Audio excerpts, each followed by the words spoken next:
Bonjour et bienvenue à notre dernière édition avant la pause des fêtes de Mission Midget 3A, notre balado-diffusion qui en est à son 8e épisode maintenant et qu'on vous présente donc pour une dernière fois en 2019. Cette semaine, grosse semaine quand même pour cette dernière de la saison de l'année 2019. Je vous en parlais depuis le début de l'année de ce Challenge Midget 3A. On a eu beaucoup d'entrevues avec des entraîneurs-chefs d'équipe à qui je demandais régulièrement comment on se préparait pour le Challenge Midget 3A. Eh bien, le voilà qui est à nos portes maintenant, ce challenge, et il va commencer ce mercredi 11 décembre. On enregistre présentement l'épisode le mardi 10 décembre, mais ça commence de ce mercredi à dimanche prochain, le 15 décembre, avec la finale qui sera présentée, comme tout le reste du tournoi, à l'Abbé, au Saguenay et à Jonquière également au Saguenay. Cette semaine, j'aurai le bonheur de parler avec M. Yannick Gagné, directeur général adjoint de la Ligue de hockey Midget 3 du Québec, qui va être avec nous pour parler un peu de l'organisation de ce tournoi et de ce qu'il représente en termes de temps, de coûts, de moyens, d'organisation à travers les semaines et les mois pour arriver aux résultats qu'on a et que les partisans vont pouvoir voir dès demain. Je parlerai également avec M. Patrick Desrosiers, directeur de la centrale de soutien au recrutement de la Ligue de hockey junior majeur du Québec, pour parler un peu avec lui davantage de ce qui se passe sur la patinoire avec ce tournoi-là, parce que c'est un grand enjeu dans une saison pour un joueur de hockey Midget 3A, ce challenge-là. Alors, on va pouvoir parler avec lui un peu de l'importance qu'a ce tournoi à travers une saison. Avant d'y aller avec justement ces entrevues, je voulais revenir un peu comme je le fais chaque semaine sur ce qui s'est passé dans la dernière semaine. C'était la dernière semaine d'action, on va dire, régulière. Il y aura évidemment des matchs qui vont arriver dans les prochains jours avec le Challenge Midget 3A. Et je vais vous en reparler un peu plus tard pour vraiment bien l'expliquer aux gens qui sont moins familiers. Mais il y a deux matchs que les équipes vont jouer là-bas au Saguenay qui comptent au classement et qui comptent dans le calendrier régulier. Alors, on peut dire que le classement n'est pas tout à fait final en vue de la pause des fêtes parce qu'il y aura deux matchs que chaque équipe va jouer qui vont s'ajouter à ce classement-là. Mais grosso modo, on peut parler quand même des matchs qu'il y a eu dans la dernière semaine. On avait eu un très gros vendredi soir. Il y avait eu 7 matchs vendredi dernier, donc 14 équipes sur 15 qui étaient en action. On a surtout retenu une grosse victoire des Cantonniers de Magog, la meilleure équipe au classement depuis le début de la saison, qui l'a emporté 7-2 contre les Lions du Lac-Saint-Louis. Magog a d'ailleurs gagné également son deuxième match du week-end pour compléter un autre week-end comme ils l'ont fait souvent depuis le début de la saison avec 2 victoires.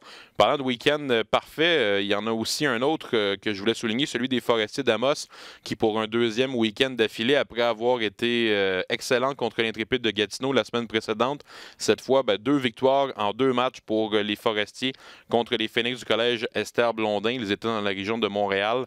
Alors, ça va bien quand même pour les Forestiers qui sont maintenant aux environs du 10e, 11e rang du classement général. On a je pense, à mon avis, une de leurs bonnes saisons depuis quelques années. On en avait parlé dès le premier épisode de la saison avec l'entraîneur des Forestiers d'Amos, M. Guillaume Bissaillon, et il m'avait dit comment il souhaitait cette saison s'approcher le plus possible, voire même le réussir et le dépasser, le fameux objectif du 500, parce que, bon, depuis quelques années, les Forestiers, ça avait été plus difficile, et là, cette année, c'est le fun de le souligner quand même, parce qu'ils vont beaucoup mieux que ça a été par le passé.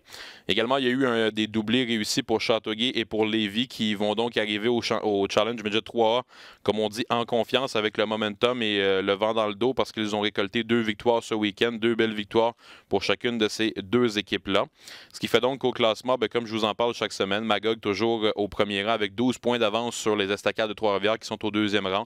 Suivent ensuite Laval-Montréal, Lévis, Châteauguay et le Séminaire Saint-François qui complètent le portrait pour le top 6 de ce classement.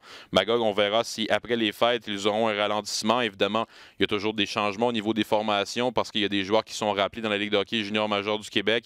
Il y en a certains peut-être qui vont redescendre et qui ont commencé l'année au junior majeur et qui vont redescendre au niveau Midget 3A. On verra bien. La plupart du temps, c'est plutôt le chemin inverse qui se fait, c'est-à-dire de quitter le Midget 3A à la pause des fêtes pour aller rejoindre une équipe dans le junior majeur qui a échangé certains de ses joueurs à la pause des fêtes et qui a maintenant besoin de quelques renforts pour compléter la saison. Ce qui fait donc que parfois, sans dire que ça change le portrait complet, il peut y avoir certains changements au niveau de ces équipes-là. Alors, on verra qu'est-ce que ça donnera après la pause des fêtes et les changements qu'on aura eus. Pour le reste, sinon, Alexis Brisson est toujours le meneur pour les points dans la Ligue avec 36 points en 24 matchs. Elliott Lavoie est au deuxième rang avec 34 points. Antonin Véro complète le top 3. Ces trois joueurs-là, honnêtement, depuis qu'on a commencé nos épisodes au mois de septembre, ce sont souvent les trois mêmes qui sont toujours dans ces trois premiers rangs des pointeurs de la Ligue. Au total, il y a 7 joueurs là, qui sont au-dessus de 30 points en 24, 25 matchs, 26 matchs pour la plupart. Il y a 4 joueurs qui ont plus de 15 buts depuis le début de la saison avec Alexis Brisson en tête qui en a déjà 25.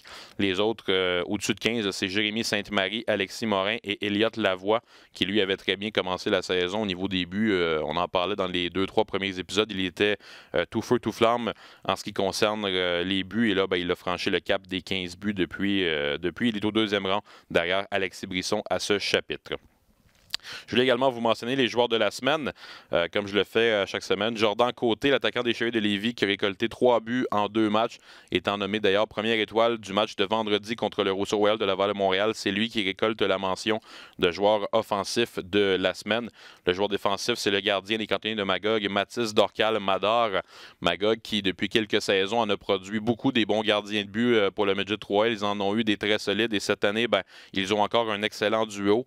Et ce week-end, Mathis Dorcal-Mador a été excellent en accordant seulement 2 buts sur 51 tirs au total, 2 victoires, dont un jeu blanc contre les riverains du collège Charlemagne, un match où il avait été nommé 2e étoile de la rencontre.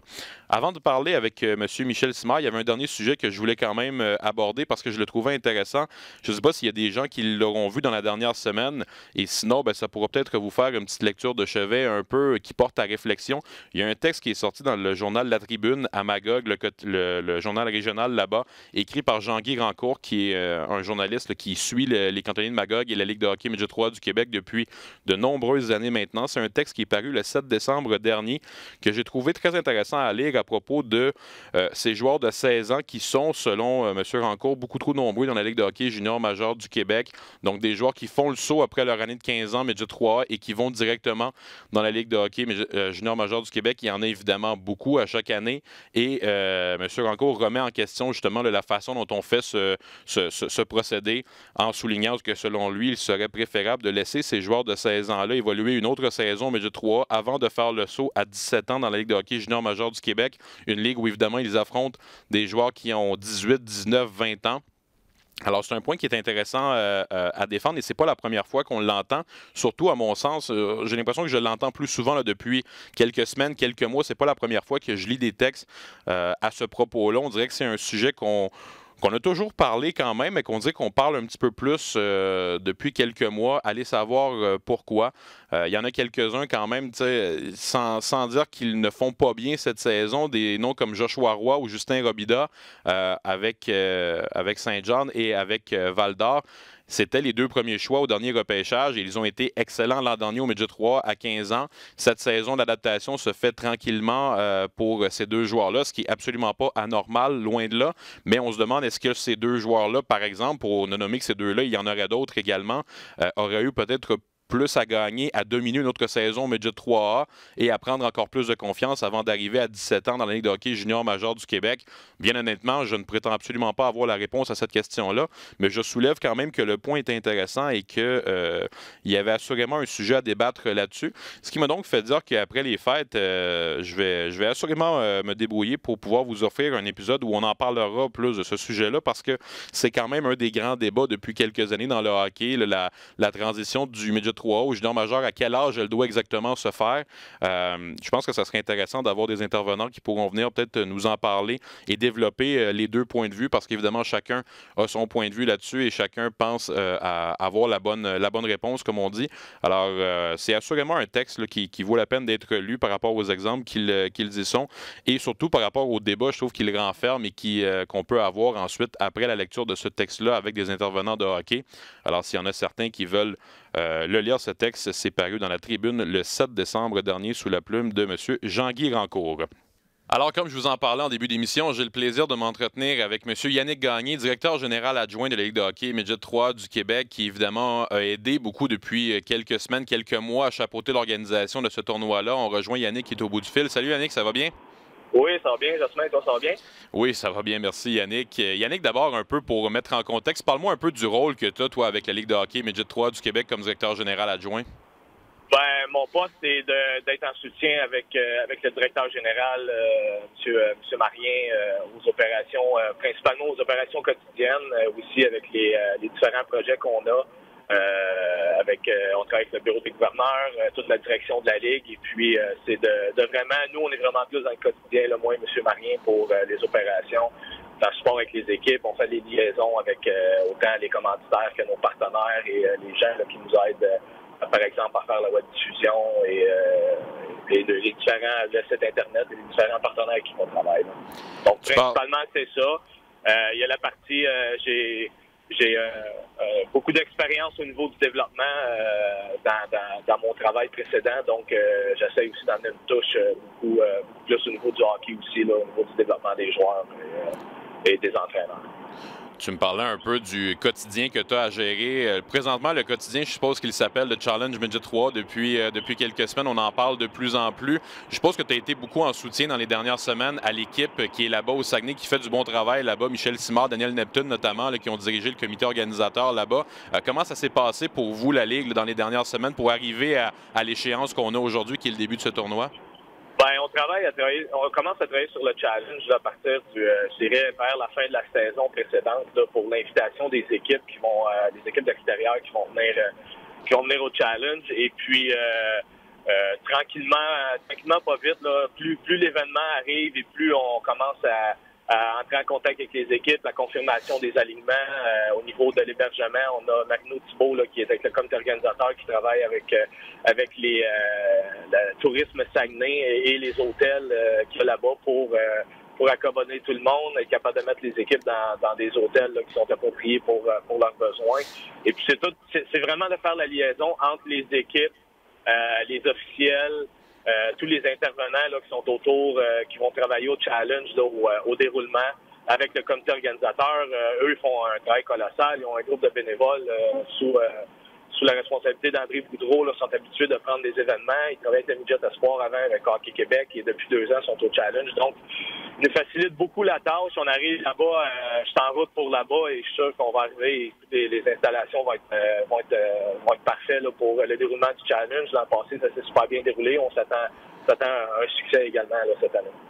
Oui, parce que si on peut en parler un peu pour les gens qui sont moins familiers, il y a les 15 équipes de la Ligue qui seront là, évidemment, mais il y a 9 équipes invitées qui sont là aussi. Ça fait donc 24 équipes au total. Parle-nous un peu peut-être là, que les gens comprennent à quel point il y a beaucoup de choses organisées. C'est beaucoup de joueurs, beaucoup de bénévoles, beaucoup d'officiels. Il y a beaucoup de chambres d'hôtel à trouver au Saguenay. Ça fait vraiment quelque chose qui se travaille de concert pendant de longs mois avant d'y arriver, là. Ben, si on parle juste des équipes, là, mettons, c'est des alignements de 20 joueurs avec le personnel d'encadrement, donc c'est pratiquement 25 à 30 personnes par équipe qui vont être là-bas. On a 24 équipes, donc on a près de 600 personnes à coucher juste avec les équipes.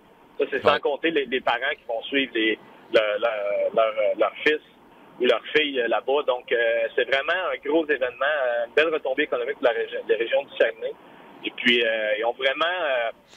Ils travaillent vraiment bien là-bas là, à incorporer justement la ville de Saguenay, Tourisme Saguenay, pour faciliter les choses, pour s'assurer qu'au niveau de la tarification des chambres d'hôtel, c'est le même pour toutes les équipes.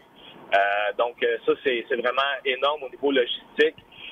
Les équipes d'extérieur vont arriver aujourd'hui. On a 9 équipes, 2 équipes du Québec qui ont été formées par la Ligue majeure du Québec, d'étoiles des réseaux scolaires et d'étoiles du réseau Midget Espoir. Ouais. On a 6 équipes qui proviennent des Maritimes et on a une équipe de l'Ontario là, de la Ligue Great North Midget League qui ont fait une équipe étoile avec leurs joueurs de 15 ans pour venir à cette compétition-là. Donc, ces équipes-là vont arriver aujourd'hui. Ils vont avoir les bénévoles vont être déjà aux arénas là, pour pouvoir les installer dans leur chambre, qu'ils puissent placer leur équipement. Donc, c'est vraiment un gros roulement de bénévoles. On manque de rien. Là. Si on a besoin de quoi que ce soit, il y a toujours quelqu'un qui est sur place. Les officiels, c'est la même chose. Les superviseurs qui viennent encadrer les officiels durant l'événement. Le personnel de la Ligue. Donc, il y a vraiment une grosse logistique entourant l'événement. Puis, Daniel Neptune a fait un travail colossal là-dessus. Lui, depuis des années, il était avec les élites de Jonquière au niveau des opérations hockey. Cette année, son mandat était vraiment de s'occuper du challenge, là, vu la dimension de l'événement qui a fait en sorte qu'il s'est occupé du challenge là, depuis le début de la saison. Je vais regarder un peu avec toi aussi parce que tu en as parlé, les 9 équipes invitées. Ce tournoi-là a pris beaucoup d'ampleur dans les dernières années. C'est la 14e édition maintenant et comme tu dis, il y a des équipes là, qui viennent d'un peu partout, 6 de l'Atlantique et il y en a une de l'Ontario comme tu le disais. Parle-moi avec la Ligue de comment ça se fait pour inviter ces équipes-là, le travail que vous faites avec eux pour les amener ici au Québec et eux, comment voient-ils ce tournoi-là? Je pense que c'est une belle occasion aussi pour eux là, de venir s'exprimer au Québec. Oui, veux pas, les équipes de l'Atlantique sont sur le territoire de la Ligue Jean-Jean du Québec, donc ça donne vraiment une belle visibilité pour les joueurs, pour les recruteurs. Il y a au-dessus de 200 recruteurs, là, autant du junior majeur, du collégial junior 3, des universités américaines qui viennent sur place, même qu'il y a des défenseurs de la Ligue nationale qui se déplacent, donc ça donne vraiment une belle visibilité. L'autre chose, c'est que je dirais que il y a le Monctonian dans les provinces atlantiques qui est un gros tournoi, mais le tournoi au Québec est toujours aussi relevé.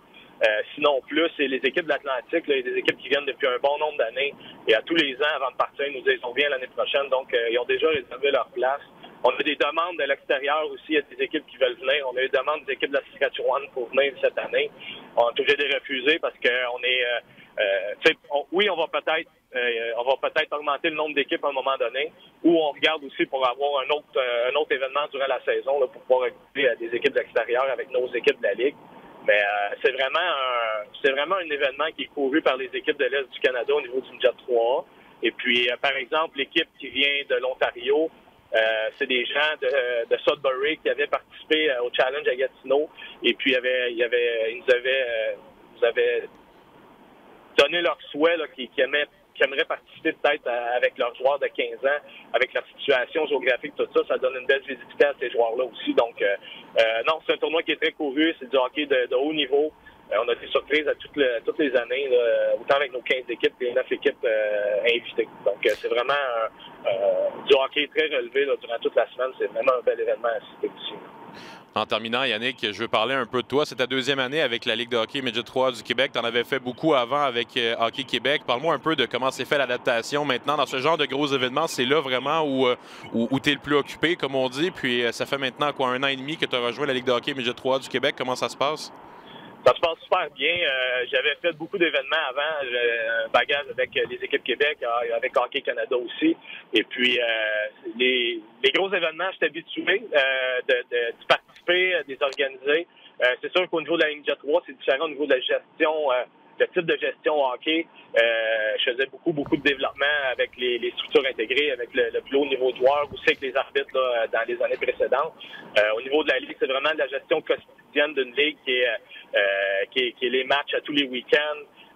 Il y a beaucoup de choses qui encadrent. Quand je suis arrivé à la Ligue, je savais qu'il y avait un travail extraordinaire qui avait été fait par M. Marien, avec Mme Saint-Georges, qui est toujours dans le sport, l'organisation a toujours fait des choses novatrices aussi. Puis, je suis arrivé à la Ligue, j'ai été vraiment surpris de l'ampleur de toutes les choses que je savais pas que la Ligue fait. Et puis, c'est vraiment, je trouve ça vraiment intéressant personnellement pour mon bagage, mon développement personnel, d'apprendre un autre type de gestion. Les gens avec les équipes sont extraordinaires, travaillent vraiment bien. Nos jeunes sont tellement bien encadrés. Non, c'est vraiment une belle ligue à laquelle travailler. C'est une période de transition avec M. Marien aussi. Là. Il y a une période là, que mon poste, c'est vraiment d'apprendre le travail aussi. Ils ont bien fait les choses de m'ajouter des responsabilités à chaque année depuis mon arrivée l'année passée. Donc, j'apprécie vraiment le travail que j'ai à faire avec la Ligue et les gens avec qui je travaille. Là. J'ai vraiment c'est vraiment une belle expérience. Puis je suis pas déçu du tout de ma décision quand j'ai décidé d'aller avec la Ligue Midget 3. Ben, félicitations pour ton parcours, Yannick, et pour ce que tu fais avec la Ligue. Merci beaucoup. Amuse-toi quand même cette semaine. Je sais que ça va être une grosse semaine. On va se voir là-bas, nous aussi. Dans quelques heures, je termine le podcast ici et je vais me rendre au Saguenay, moi aussi. Merci d'avoir été avec nous ce matin. Ben, ça me fait plaisir. Puis bon voyage vers le Saguenay durant la journée. Salut, Yannick. On se revoit bientôt. Merci. Merci. Alors voilà, c'était Yannick Gagné, directeur général adjoint de la Ligue de hockey Midget 3 du Québec, qui, comme il en parlait, est avec la Ligue maintenant depuis une deuxième saison, depuis 1 an et demi maintenant, fait tout un travail dans l'ombre. Tu sais, parfois, on parle souvent des travailleurs de l'ombre pour une ligue, une organisation. Yannick Gagné en est un de ceux qui en fait partie avec, comme il en parlait, Georges Marien, avec Yannick Lévesque également, qui est le président, avec des gens comme Jean Brisset, avec, il y en a tellement, Joe Canarlé, Daniel Saint-Georges, Camille Bacanarlé, bref, il y en a beaucoup des gens qui font beaucoup de travail dans l'ombre pour arriver aux résultats qu'on a aujourd'hui, parce que c'est beaucoup d'organisations, ce tournoi-là. Je pense qu'il a pu vous en parler encore mieux que je pourrais vous le dire moi-même. Il y a beaucoup de gens à loger au Saguenay et on veut que tout fonctionne de la bonne manière pour que tout le monde soit content et pour qu'au final, ce soit les joueurs qui en bénéficient et qui aient la meilleure expérience possible sur la patinoire. Cette année, d'ailleurs, on a ajouté vraiment une troisième glace de manière plus prépondérante dans l'organisation du tournoi, ce qui était moins le cas l'an dernier. Il y avait eu quelques matchs l'an dernier sur une troisième patinoire qui est le Foyer des loisirs à Jonquière. Mais cette année, il y aura vraiment là, un groupe au complet qui sera au Foyer des loisirs. Ça va donc libérer un peu des heures au complexe à la baie où va se dérouler le tournoi, un complexe qui a 2 patinoires. Et pour l'expliquer justement un peu aux gens, parce que j'en parlais du Challenge Midget 3 avec Yannick Gagné, bon, les 24 équipes qui sont là, les gens peut-être qui sont moins familiers avec ce tournoi-là, c'est un tournoi qui se déroule depuis 13 ans maintenant. C'est la 14e édition cette année. Il avait lieu pendant 4 ans à Montréal, pendant 4 ans ensuite dans la région de Québec, à Ancienne-Lorette, pendant 4 ans ensuite à Gatineau, au complexe Branchot-Brière, et c'est maintenant la deuxième année de 4 au Saguenay. C'est comme ça qu'on fonctionne avec ce tournoi-là. On l'octroie pour 4 ans à chaque fois, ce qui permet donc de s'ajuster vraiment et d'avoir un produit qui, pour l'année 2, 3, 4, est souvent excellent, même s'il était souvent excellent la première année aussi, mais pour l'adaptation, c'est mieux de l'avoir de cette manière-là. Il y aura donc 6 groupes de 4 équipes, des groupes de 4 équipes où il y aura 3 équipes de la Ligue de hockey Midget 3 du Québec et une équipe invitée qui fera partie de chaque groupe. Il y a quelques groupes là, où il y aura 2 équipes invitées. Mais ce qui est intéressant à souligner, c'est qu'il y a 2 matchs que les équipes de la Ligue de hockey Midget 3 du Québec vont jouer dans la ronde préliminaire qui vont compter au classement. Donc, c'est pas seulement un tournoi où il y a l'enjeu de la victoire finale le dimanche. Il y a également 2 matchs qui vont compter au classement général. Et comme je vous en parlais en début d'émission, pour parler un peu des enjeux sur la patinoire qui viennent avec ce tournoi-là, pour les joueurs vraiment et de l'importance de ce tournoi-là dans une saison, j'ai le bonheur de recevoir avec moi M. Patrick Desrosiers, directeur à la centrale de soutien au recrutement de la Ligue de hockey junior majeur du Québec. Bonjour M. Desrosiers, ça va bien? Ça va très bien, vous, mon cher? Oui, ça va bien, merci. Merci d'être avec nous, Patrick. J'aimerais ça d'abord vous demander, pour mettre les gens un peu en contexte, votre rôle à titre de directeur de la centrale de soutien au recrutement. Qu'est-ce que vous faites au quotidien là, à travers une saison de hockey?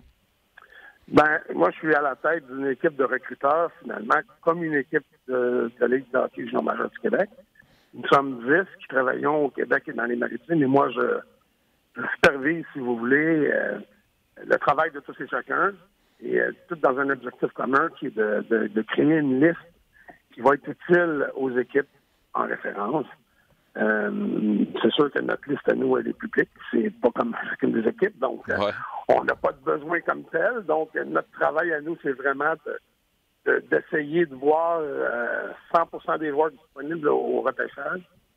Et on y réussit, mais on a l'aide aussi externe un petit peu. Mais ce que l'on fait vraiment, c'est vraiment de créer la liste d'environ, je vous dirais, 350 à 400 joueurs, tout éligible au draft, qui sont québécois ou des maritimes, qui jouent au Québec ou dans les maritimes, ou même à l'extérieur dans des écoles aux États-Unis, dans le reste du Canada.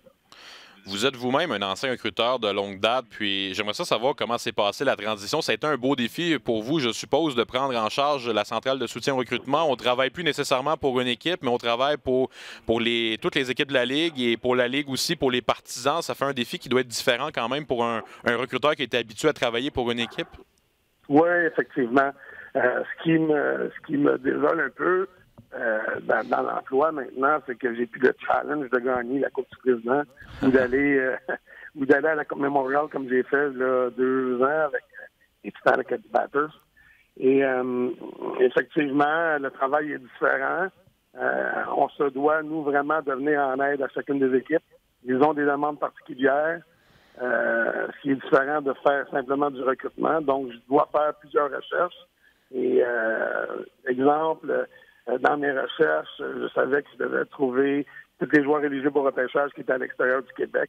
Et cette année, nous avons trouvé une liste de 78 et plus de joueurs des Maritimes et du Québec qui sont à l'extérieur. Donc, cette recherche-là, c'est un peu différent de ce qu'on fait normalement comme recruteur.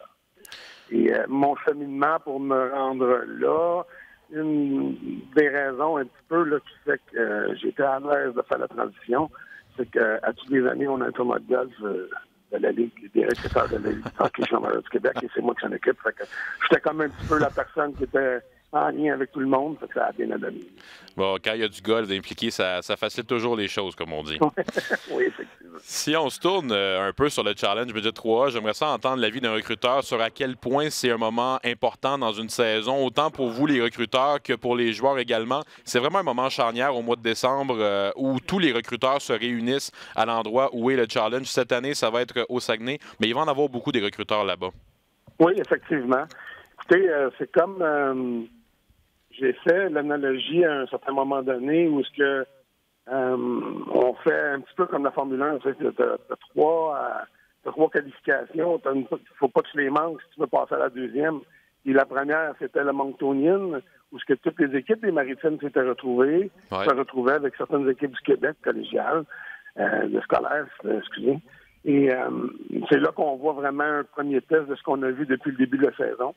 Après ça, il y a justement le challenge de la Ligue qui est très important parce que là, c'est vraiment la mi-saison. Donc là, c'est vraiment la première remise de bulletin. D'ailleurs, nous avons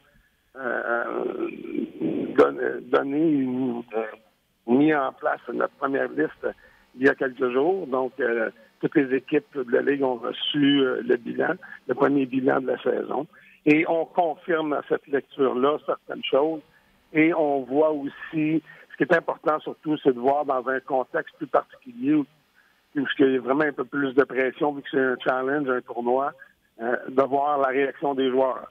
Dans nos lectures, il y a différentes étapes, et ça, c'en est une. Dans les séries, ça sera une autre. Et à la toute fin, pour ceux qui sont plus privilégiés, ouais, c'est ça. Où ce que là, vraiment, à la toute fin... au challenge de la Ligue, c'est là qu'on voit vraiment la crème de la crème. Et là, la pression s'ensuit. On voit la réaction des joueurs, c'est ça qui est important pour nous. Il y a déjà un recruteur avec qui j'avais parlé qui me disait que oui, ce qui se passait au début de la saison était important, il le regardait, mais que c'était vraiment à partir du challenge qu'il commençait à avoir une opinion bâtie sur un joueur. Est-ce que c'est une opinion que tu partages, toi? Est-ce que tu peux te bâtir une opinion au mois de septembre ou octobre sur un joueur, mais que vraiment le challenge peut être un point déterminant sur qu'est-ce qu'on va penser vraiment d'un joueur et sur quoi on va s'orienter pour le reste de la saison? Il y a plusieurs volets à ta question. Il y en a pour certains joueurs où on va confirmer des choses, oui, effectivement. Mais il ne faut pas éliminer les joueurs qui n'ont pas eu de lecture vraiment précise sur eux parce qu'il y a une progression durant la saison. Fait qu'il faut pas s'attarder à une première lecture durant la saison. Il faut vraiment, au quotidien, du jour 1 jusqu'à la fin, voir la progression. Et le challenge, j'en ai une qui va confirmer des choses, surtout pour, exemple, nos recruteurs de toutes les équipes, mais je parle du CSR aussi, des recruteurs externes qui, eux, viennent et voient les Québécois pour la première fois. Donc, pour eux, nous, à un certain moment, on les connaît tellement, les joueurs, qu'on voit plus les défauts que les qualités, quelquefois.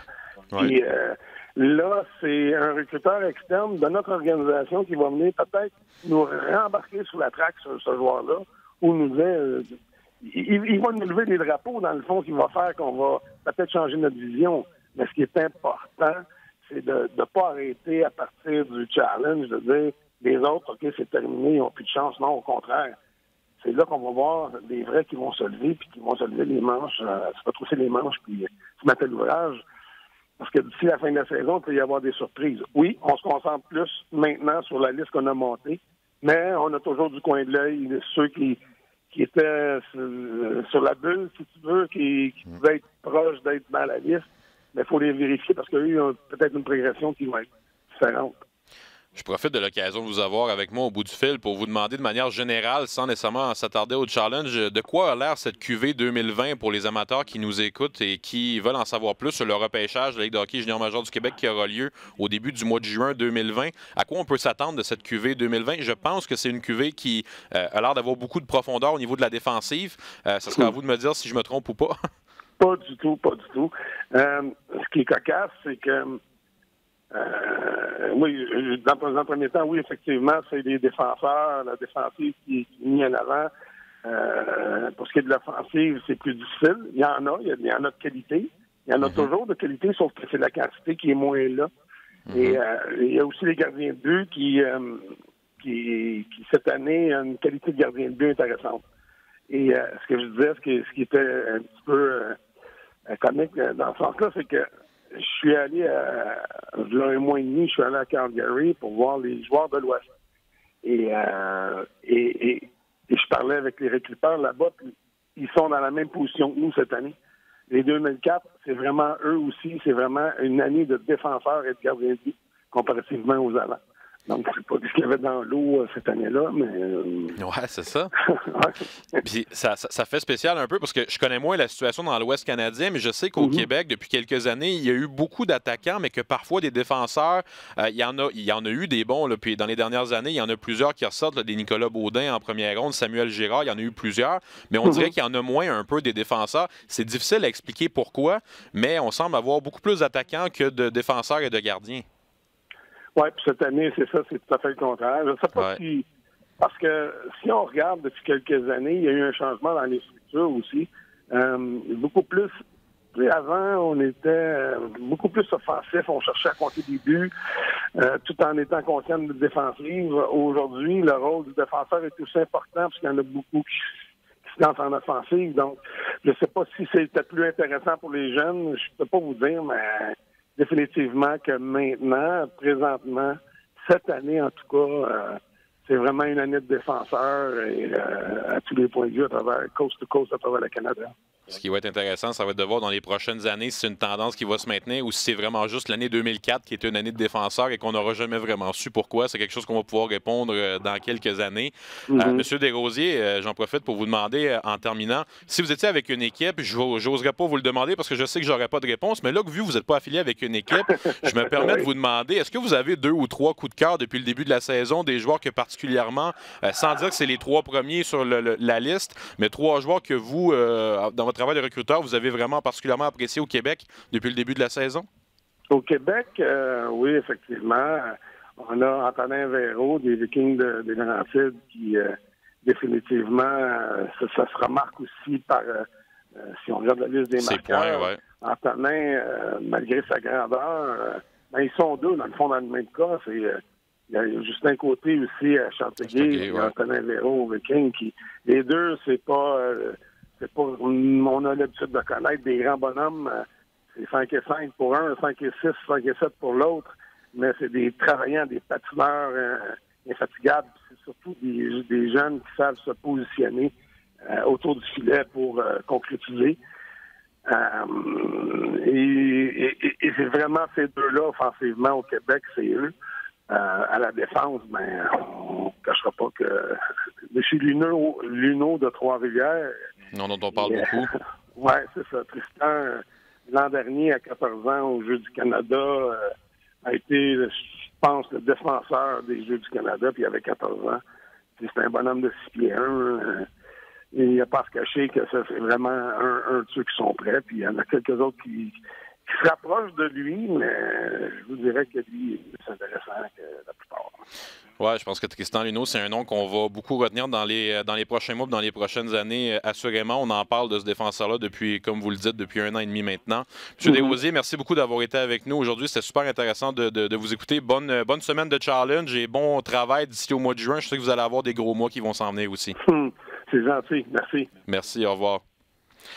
Voilà, c'était Patrick Desrosiers, directeur de la centrale de soutien au recrutement de la Ligue de hockey junior majeur du Québec, qui nous a donc expliqué un peu l'importance de ce challenge Midget 3A et faire un portrait un peu de cette QV 2020 qu'on a au niveau de la Ligue de hockey Midget 3A du Québec. En terminant, je voulais prendre quelques instants dans cet épisode pour souligner 2 tristes nouvelles qui sont arrivées dans la dernière semaine. D'abord, un des partenaires de la Ligue, le photographe de la Ligue depuis plusieurs saisons, M. Robert Vallée, qui est malheureusement décédé dans la dernière semaine.